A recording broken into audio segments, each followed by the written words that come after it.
Well, hello there, and welcome to Sim.bc, where it right now is 10 past 1, and I'm joining you with a cup of green, because always think about that environment. Am I right, people? Am I right? Now, the notion struck me today that it was a very, very long time ago, at least in my standards, right? That I did something mildly or aggressively or persuasively offensive, yeah? Or at least dealt with a topic that could be considered really offensive to some. So I thought, why not bring one of those up, since I mentioned it, or I kinda semi-teased it in one of my previous videos a couple of days ago when I went through the list of all my ideas, and the reason why this idea was on that list of never fulfilled real videos is because it could be yet again considered mildly offensive, or if not directly offensive, arguably abruptly offensive, however you want to say it, based on how much you take out of context. But I thought, you know what? Let's roll with it anyway. Let's see how much we can discover. Let's see if you have the attention span of a 2-year-old, and let's see if you can really keep up with my reasoning as for why this isn't really offensive. This is something that we should be preaching more in society, but that we, don't. Which to me is ludicrous in so many vastly different ways. Now, let's begin. I'm just gonna read this straight off to you, yeah? Because there's no reason for me to make this more offensive or make it seem more offensive than it already could, right? Am I right, people? Am I right? Let's get into it. This entire idea of respecting the elderly is ludicrous to me.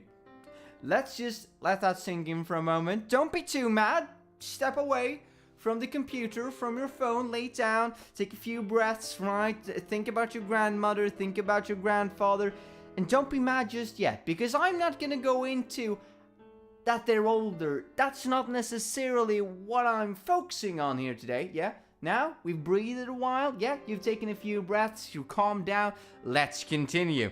This entire idea of respecting the elderly is ludicrous to me. Sure, in a previous time when physical hindrance might have been a bigger deal, it was a real problem. Society wasn't really catered to physical disability, and you should not make fun of or disrespect a person with physical disabilities, which I would describe the degenerate state. Wow, that's a hard word. The degenerate state of older age and its toll on the body to be. However, that said, feel free to stand up against opinions and to disagree. Because this is going to be basically the meat and potatoes of my entire reasoning. Don't talk down to someone because they're old and their body doesn't function in the same way that it used to do. However, when it comes to opinions, bloody smash them, yeah? And the sort of bridging between opinion and physical hindrance I'm going to take up as well. Not in the way of making that older people can... Well, that just went off right. Not in the way that, older people can't use a smartphone as well as you can, because you shouldn't make fun of them because of that, because they once told you how to use a spoon, but racism and sexism, that you should be able to dispute. Don't give me this shit about, oh, you gotta respect your elders because, when it comes to racism. No, step down your foot, draw a line in the sand and be like, no, you can't do that. How are we going to progress as a society if we keep on having all of these old farts just holding us back like a huge anchor? That's going to hinder the development for everyone. So I sort of wrote in brackets here, that's gotta be where we draw the line, yeah. Came up in a recent discussion of mine regarding racism. They're from another time. And that was basically everything I wrote down. So let's just look at this, right? Now, hopefully, you understand that this is not really offensive towards older people because they're older. It's because of the mindset that, the stereotypical mindset, unfortunately, it is a stereotypical mindset, that many older people are in, or are perceived to be in, right? And of course, I'm talking about perspectives and point of views that haven't really been updated with the growth and development of society. Yeah, sort of my main critique towards all of these old dusty books that many religions are based on. They're not really updated to the modern standard of a society. Now, most of the things are good, great, you know. I would believe, right, that most of the older generation, the older populace, wouldn't just turn around on a dime and say, you know what, let's unalive the entire population. No, obviously not what I'm saying, but their perspectives on what they deem to be okay and what they deem to be not okay is very different from ours, right? And I'm saying ours as, 50 years and younger. The entire reason why this came up as a discussion, or why this came up as a topic in my mind to begin with, was because, well, I was discussing this with a mate of mine who was saying, my grandmother said X, Y, and Z, and I'm like, that's ludicrously racist. They can't do that. That's not how we're supposed to utilize society. And they were like, no, but it's okay because they're from another time. And I'm like, how stupid is that argument? It's okay because they're from another time. It's okay because they're from another time. That's the stupidest thing I've ever heard. That's like me saying, you know what? I was taught about Asia when I was 12. So I don't, I couldn't really understand what Asian people are like when I was 12. So technically, I'm from another time, right? I didn't really know. No. That's not how you can go about it, because that's how racism and ignorance just keeps growing. No, what you instead should do is saying, you can't say that anymore, or that wasn't really okay to begin with. Just the entire idea that the society actually went with it was bad, right? So you should never keep on pursuing knowledge, and you should never stop learning, right? Because that is essentially what older people tend to do, or what my perception of older people who are a bit racist do. I'm just looking at them and I'm like, when did you stop believing in yourself, right? Like, when did you stop pursuing knowledge? Because if you stop pursuing knowledge, then obviously you can say that, well, since I'm not giving a crap anymore, these are all my perceptions, that's why I'm having them, that's how I'm executing them. And I'm like, then you shouldn't be able to vote. Yeah, that's probably a bit harsh, but still, someone who isn't continuously trying to expand their knowledge, someone who is utilizing blind thinking, actively looking away from what is true and what they believe themselves, that's just ludicrous to me, isn't it? And that's sort of the basis of this. Oh, they're from another time. Everything I'm seeing is like, well, so you mean they're too lazy to learn something new? That's weird, isn't it? And sure, I get that they've been living their entire life. I haven't been living a quarter of my life yet, so who am I to judge? Who am I to tell?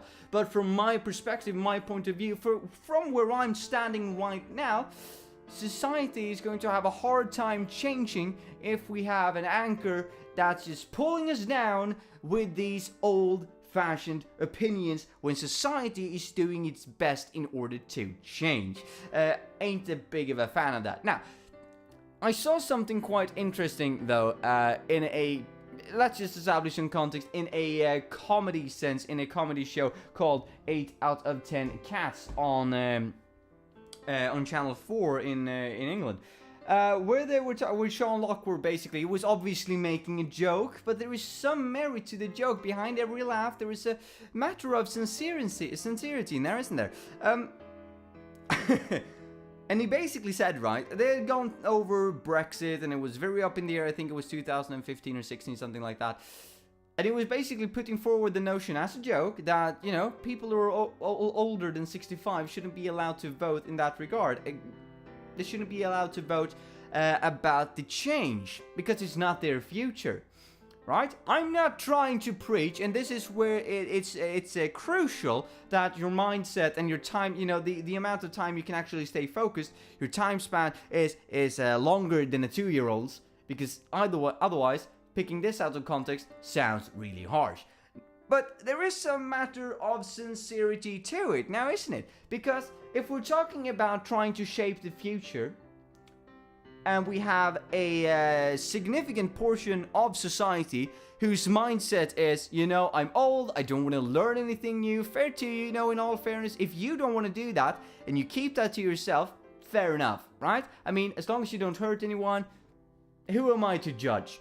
But when it comes to shaping the entire future of society, so to say, when it comes to voting for political parties who are going to do their best, they say at least, to represent the populace, to represent the people who have voted for them, to shape a better tomorrow, then why are those people allowed to vote?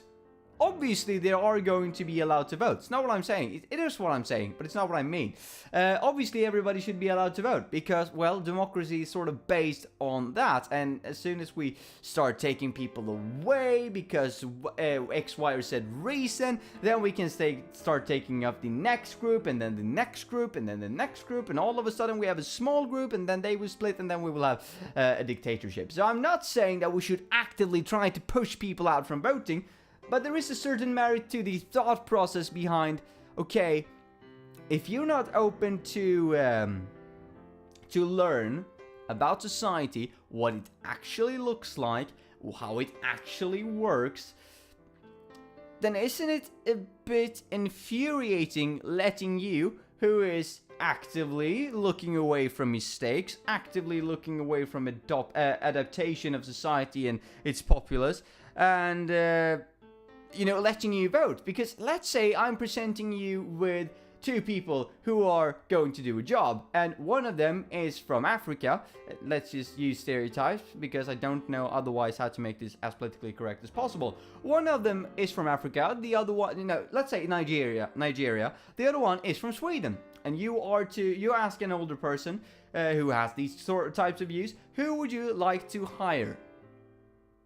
And you can probably give them different qualities and whatever and whatnot. And you do this to like 50, 60 people, and they tend to, let's just say for argument's sake, they tend to take the guy from Sweden or the girl from Sweden, no matter what, 70, 80% of the time.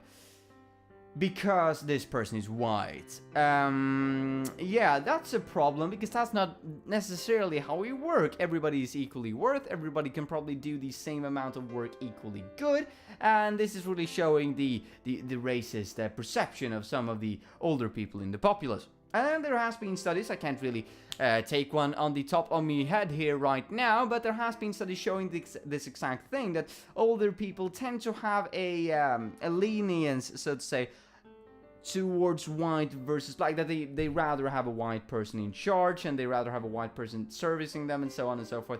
And it's just ludicrous.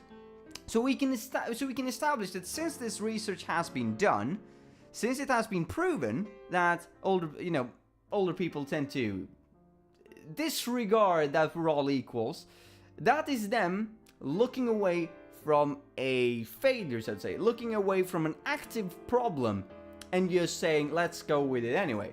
I'm going to try and reconnect this to politics and voting.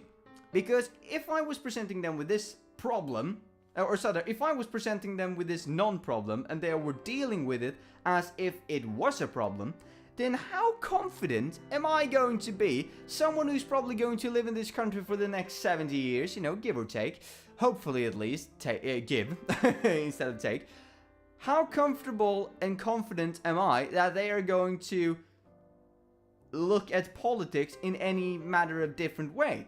Because what I'm afraid of is that if they can look at two Swedish people, in my perception, two Swedish people, and see a difference where I cannot, that's creating a problem. And if they're doing the same thing in politics, they might be voting for a party who is actively supporting a problem rather than actually fixing it, because that is how politics and that particular issue was dealt with 40, 50 years ago when they were very into politics. Now, the biggest problem, I'd say, wow, that's a hefty statement. One of the many issues, though, with politics and with all of these things, is that the only people who really can be and have the time to be engaged with politics are students and pensioners, right? Because we have the time. We have the time to be engaged in politics. I'm awfully engaged for not being that engaged in a particular party, but most students at least have the time. They have the option to it. Same as most senior citizens, let's say, they have the option. Many people probably don't do it, but they do have the option. And that means that these very different points of view are going to clash all the time, because we have an old way of watching the world, we have a very new expansive way who is in revolution of how everything is done, basically, right, to students. And we obviously say that this is the way the world is supposed to work, because we see a problem and we want to change it now. Whilst the other people say, well, this is how it has always worked, why don't we just try to establish and maintain that, because it has always worked. Now, all of the people's opinions who we actually need are the people who work, the people who are between, let's say, on average 25-ish up to 65, 64, 65, who are working too much to actually have an active interest in politics, or at least the majority do not. And those people are the ones we need in order to bridge the gap and make some form of sense of all the revolutionary things we threw at politics and all of the traditional things that the senior citizens tend to try and maintain. But what I'm trying to say here, and getting back to the basics of what I was trying to introduce in this video, is that respecting your elders, right? It's all fine and dandy when it comes to their body. You're older, I get that. I'm younger, my body still works the way it's supposed to. I can trust the fart, just that makes, it makes a difference. But when it comes to things that they have an option for, when they can actually make an active change about it, I would say it's not okay anymore, right? It's not okay if you can choose to do the wrong thing and do the wrong thing. That's something that we can go against. However, if they're older and they their body is degenerating, that's not something we can, give them a hard time for, because obviously it's not their fault. They can't deal with they can't be held responsible for getting older. However, maintaining the same old thought process and the same full mindset, that they can be held for that, right? And then you'll see, this can probably be held against me when I'm 80 years old and I'm realizing that it's not as easy picking up on social phenomena and what is correct and what is not correct in society, because it's going to be so much harder to just learn basic stuff and pick up information and pick up knowledge, maybe because I'm older, right? And then I'm going to lean on all the information that I've gathered in my youth, and yeah, that's going to be my perception, and I probably ain't going to change it either. But still, it is a problem. And until the day which it can be proven to me that, their opinion can't be changed because they can't pick up new information, then it's fine. Then it's like, okay, then respect your elders. It's not their fault. But as long as I can see people like my grandparents changing their opinions, even if ever so gradually, then I can hold these very bad perceptions and these very bad stereotypes against them and say, this is wrong, change your mind, expand your views, expand your bridges, and gain more knowledge in order to, have a better opinion about how it actually works. Stuff like, sexism and racism ain't that good, while some older people that I've encountered are like, yeah, well, what's wrong with, say, little girl to girls and stuff like that? And I'm like, that's the meaning. And they're like, what's wrong with calling this black kid black? And I'm like, it's also not, it depends on how they know you, and no, it doesn't work like that. Oh, ever so, it's a complex system, even for us who, even for someone like me who would argue, right? Because all of us argue that we have the correct perception of how to change the world and make it all for the better, but obviously we don't, so it's hard to say. But what I'm trying to say is that you should be able to dispute an opinion from a senior citizen on equal grounds as you would dispute one of your peers, let's say, in your own age. Because if you don't, then that's kind of the meaning if you don't consider them a peer just because they're older. Because that's also, wrong, I guess. Because we need to take upon their knowledge in order to expand, because you need to know your history in order to know where you're actually going. So, that was I thought that was really interesting, because I always hear this, they're from a different time, respect your elders. And I'm like, no. It's their own fault if they don't want to learn, and we shouldn't be actively against that. So drop the anchor, not meaning drop the older population and get rid of them. No. Help them understand that the world has changed. It's all I'm asking for, right? That's what I would like to see. Anyway, mates, that was everything for me today. Hopefully that wasn't too wildly, disruptively, aggressively offensive, because that wasn't really my intention. At least not for anything, based on anything that they can make a change about. Have a nice one, mates. I'll see you. Bye.